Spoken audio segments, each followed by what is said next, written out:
So, during World War II, Britain and France have been accused of leaving Poland to their fate as the Nazis and Soviets swarmed in from either side. But is that really the case? And were they both equally to blame? In my opinion, no. Let me know in the comments if you disagree, but I feel that the Brits made more of an effort to keep their word to the Poles than the French did. Remember, the Brits went headfirst into the action, in the air and at sea. Yes, they were slow in getting their promised 4 divisions to the mainland, but we have to factor in geography and the difficulties that transporting troops and equipment over the English Channel posed. Not to mention the timidity of the French and the restrictions they placed on British operations, particularly the RAFs, which meant they couldn't help to the level that they had hoped for.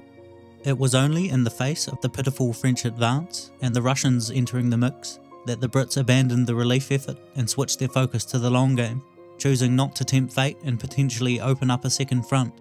Instead, they chose to keep friendly relations with the Russians open in the hopes that the Soviets and Nazis would eventually turn on each other, at which time the Soviets may become a valuable ally. Can we forgive them for this? You could argue either way, but with the luxury of hindsight, we know that this paid off in the long run. It's just a shame that it didn't do much for the Poles in the short term.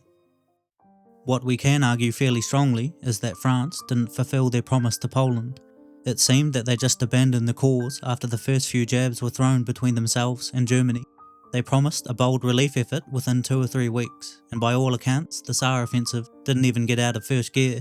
They were in a position to potentially knock Germany out of the war completely, or at least put a huge dent in them before the Russians even got involved, only for the attack to crumble under the anxiety and war weariness of their own commander and the inadequacies of their armed forces. The reality was, they had no desire for another costly conflict, and they were woefully ill-prepared for a large-scale, modern war, which became shockingly clear roughly 7 months later when the Nazis crushed them into surrender in only 6 weeks. Head to my channel for the full story.